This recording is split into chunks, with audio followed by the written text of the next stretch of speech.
Справедливость должны вершить профессионалы с большим жизненным опытом, высокими моральными принципами. В связи с этим было бы хорошо назначать в суды высшей инстанции людей с хорошей репутацией и с большим стажем, подчеркнул президент Садыр Джапаров, поздравляя судей в их профессиональный праздник. 7 июня на Совете по совершенствованию судебной и правоохранительной деятельности президент еще раз призвал судей своим поведением оправдывать высокое звание судьи. В этом выпуске программы «Еще не вечер» мы поговорим о судебной реформе и этике поведения судей, судьей Первомайского районного суда города Бишкек, кандидатом юридических наук Салтанат Исенкуловой и судьей Первомайского районного суда города Бишкек Убайдуллой Акылбековым. Здравствуйте, добро пожаловать к нам в студию.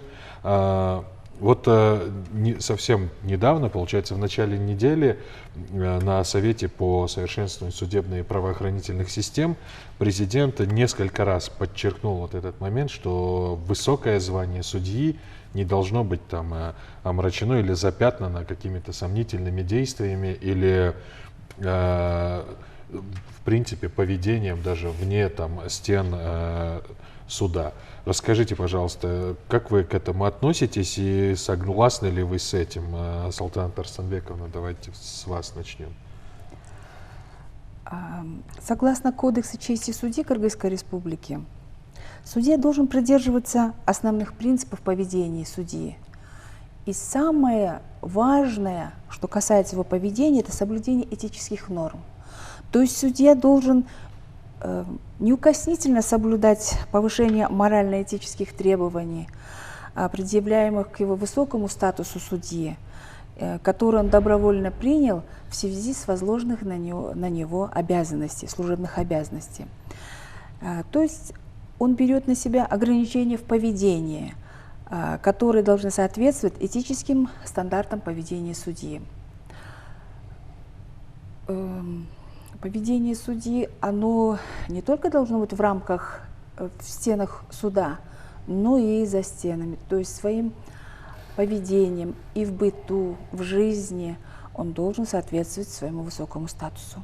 Ну, я задал именно такой вопрос, потому что сам по себе институт судейства, с самого момента его зарождения, судьи выбирали всегда самых почетных и самых уважаемых, честных людей, потому что именно от его решений зависела там судьба, жизнь человека, а то и там целого семейства или целого рода.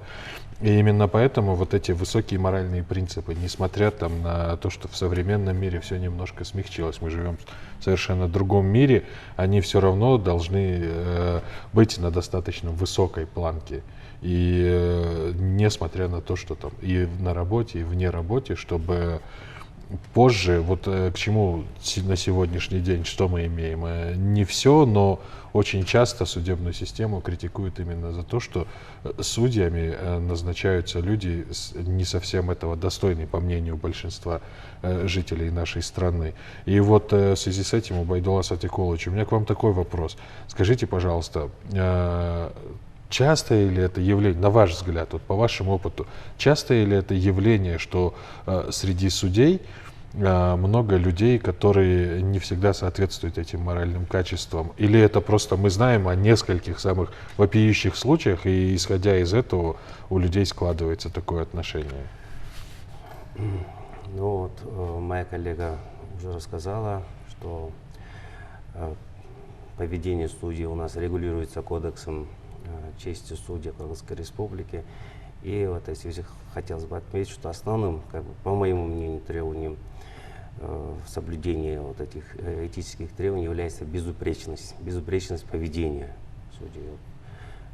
Безупречность поведения на работе, в нерабочее время, 24 часа он должен соблюдать эту безупречность.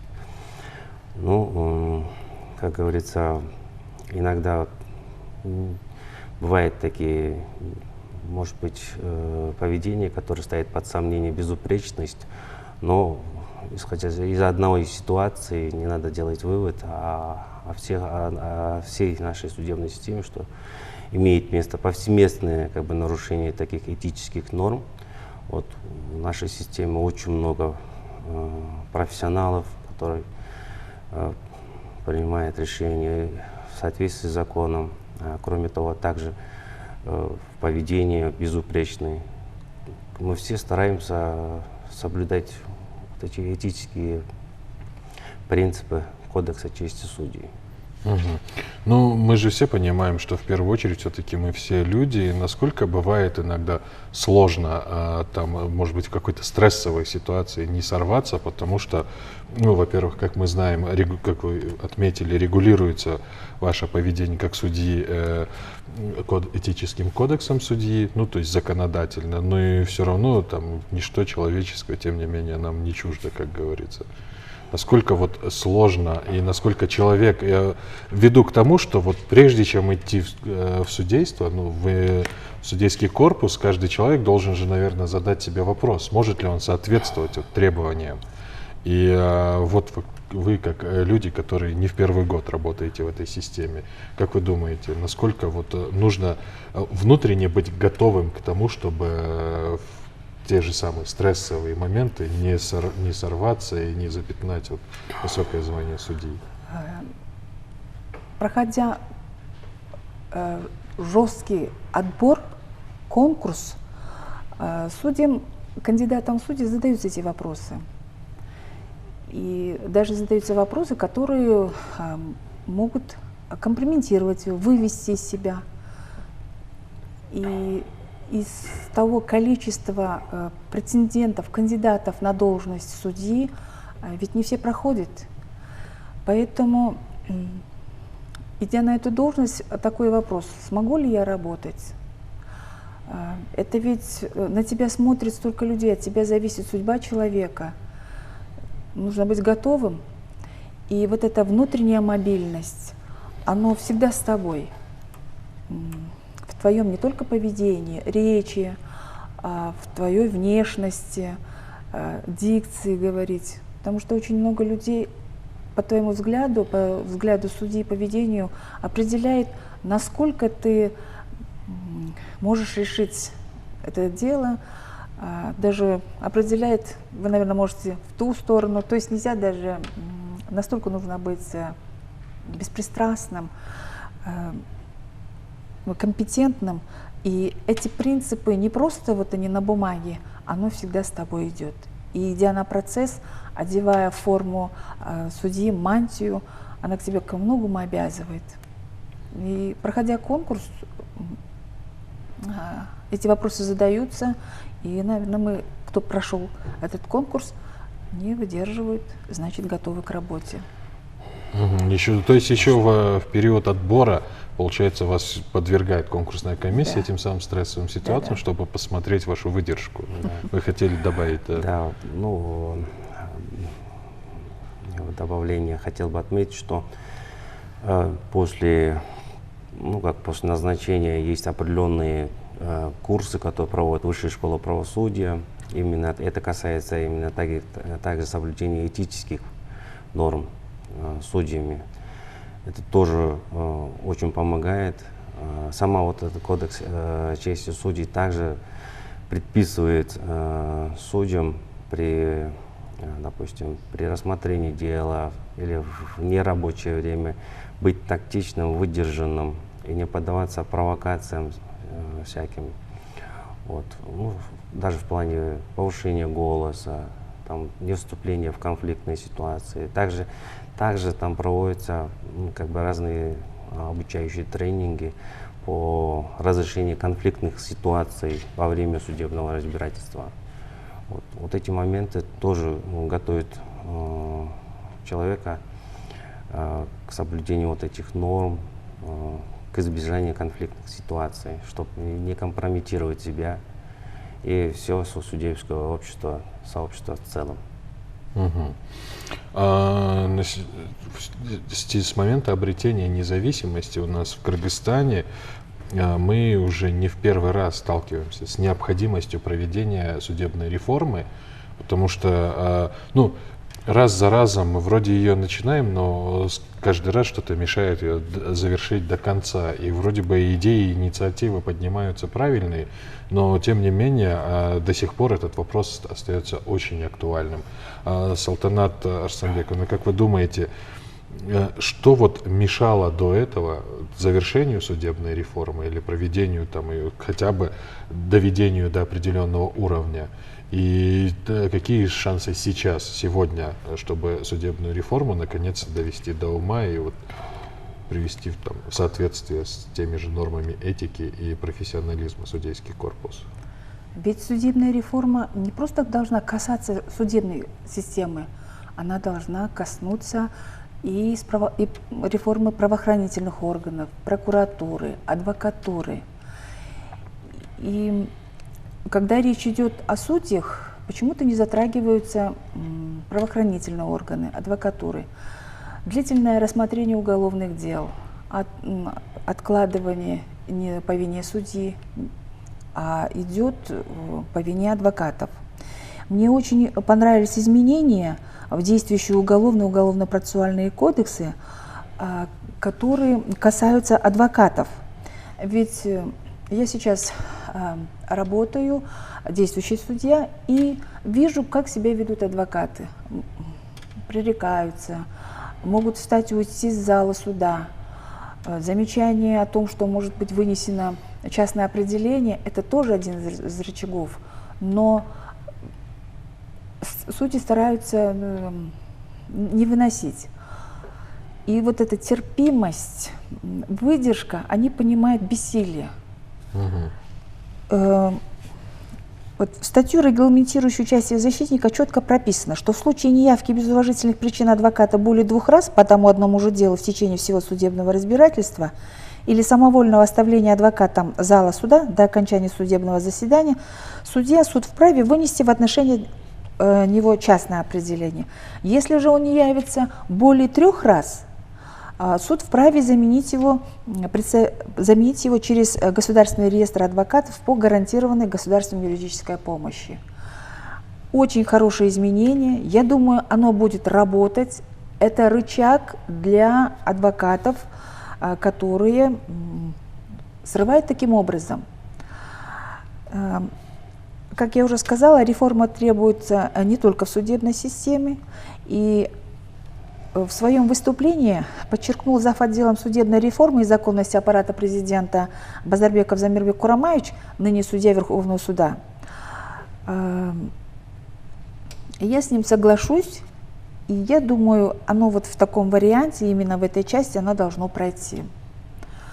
В части, я бы хотела еще отметить, в части оправдательного приговора. Я не нашла в кодексе, в проекте, норму закона, регламентирующую вынесение оправдательного приговора за недоказанностью участия обвиняемого в совершении преступления. Я думаю, после неоднократных выступлений президента изменится стереотип правоохранительных органов. Какое мышление? Раз пойман, значит виноват. И нужно довести дело до суда, а уже в суде они хотят, чтобы был вынесен обвинительный приговор. Сейчас судьи без оглядки могут выносить оправдательные приговора, и я думаю, поддержка со стороны главы государства, именно гарантии, которые он обещает судьям, это просто здорово. Это прописано законом, но на деле получается другое. Стоит вынести оправдательный приговор, она идет все 3 инстанции, и нужно спасать уголовное дело, ведь за ним стоит судьба человека. То есть принцип презумпция невиновности, она носила до сих пор в основном декларативный характер, Да. за редким исключением. И исходя из того, что вы сказали, то мы сегодня и очень часто говорим, например, как мы начали с этого, о недостойном поведении непосредственно судьи, но корень зла, скажем, грубо если говорить, заключается во всей системе и Конечно. в том, как она построена. Да. И тут и органы прокуратуры, и органы, адвокатура, и даже судебные приставы и все остальные. То есть здесь нужно проводить реформу в комплексе. Да. И не всегда тот или иной исход дела зависит непосредственно от судьи, потому что там где-то закон не позволяет, где-то какие-то Конечно. обстоятельства и Да. где-то системные нарушения в целом во всей системе. Да, да. Обращаясь вот к представителям судебных органов, президент Садыр Джапаров еще сделал очень важное заявление. Он подчеркнул, что впредь сам лично будет следить за тем, чтобы на судебные органы не оказывалось никакого давления и на вынесенные решения по любым мотивам, по политическим, по каким-то другим, чтобы судьи чувствовали себя в полной безопасности. Скажите, вот это заявление на сегодняшний день, оно позволит органам судебной системы, судьям непосредственно более беспристрастно рассматривать дело? Ну, наверное, не стоит скрывать того, что иногда при предыдущей власти мы нередко сталкивались с тем, что именно по политическим делам так или иначе склонялись там на сторону государственного обвинения или в угоду там власть придержащих. На сегодняшний день вот это заявление и те инициативы, которые сейчас продвигаются по совершенствованию судебной системы, они позволят судьям быть более беспристрастными и независимыми? Беспристрастность и объективность – это тоже один из принципов поведения судьи. Судья должен соблюдать этот принцип всегда и всегда при рассмотрении, при отправлении правосудия. Но гарантия, которую дает президент, она еще более укрепляет в твоей независимости, в независимости судьи.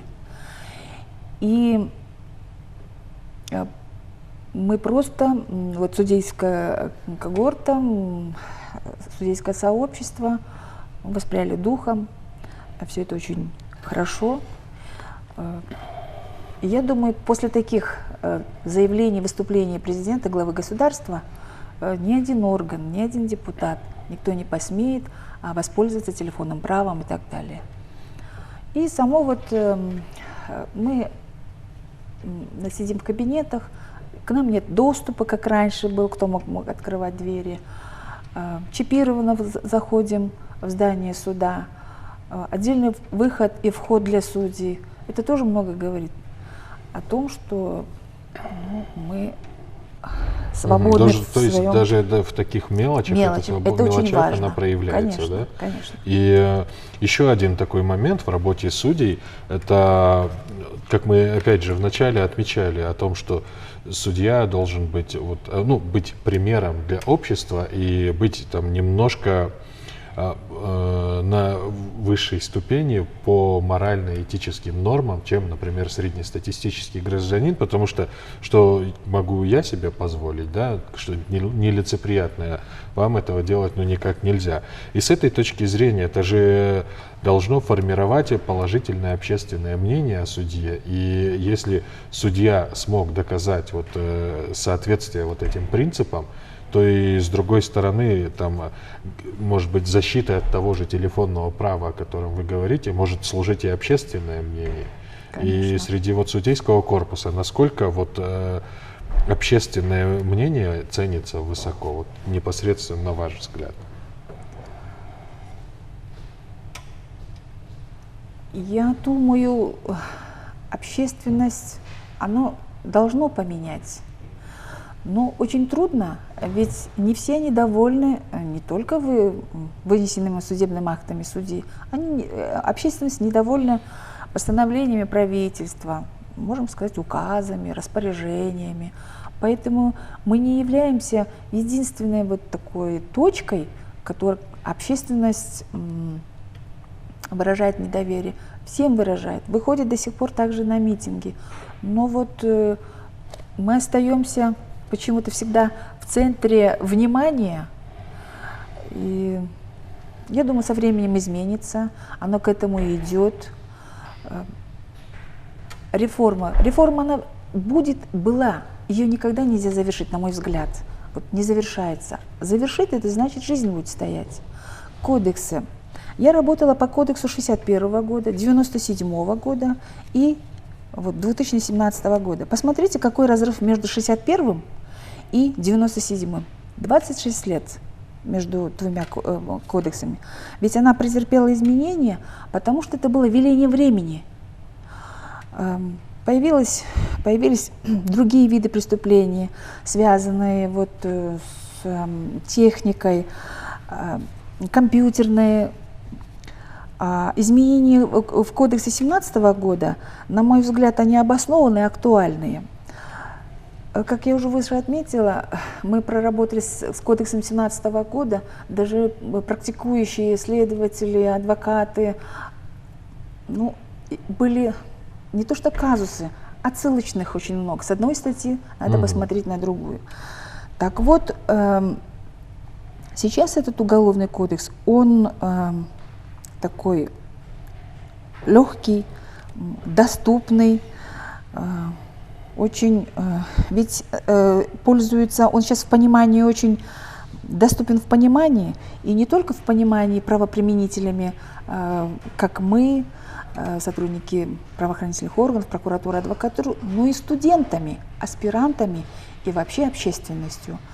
Поэтому те изменения, которые сейчас обсуждаются, ведь такое...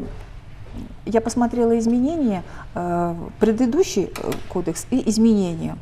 Оно не претерпело особых таких изменений, но очень важные. Я вот хочу сказать по поводу наказаний в виде лишения свободы, ну, чтобы было понятно. Там была категория 6 дел лишения свободы. И вот смотришь, категория 1, 2. Сейчас очень просто. За убийство от скольки до стольки, за кражу от стольки до скольки. Понятно. Виды наказаний, не связанные с изоляцией от общества, ввели как ограничение свободы. Оно сидит и в наказаниях по несовершеннолетним.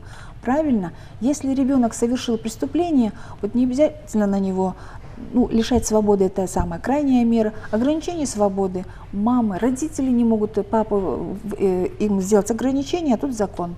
Ты не должен после 10 выходить на улицу, посещать после 12 бары и так далее. Это такой вид наказания был, он был очень актуальный, уместный. Вот его вернули. Поэтому нельзя сказать, реформа, она остановится, завершится, она будет идти со временем.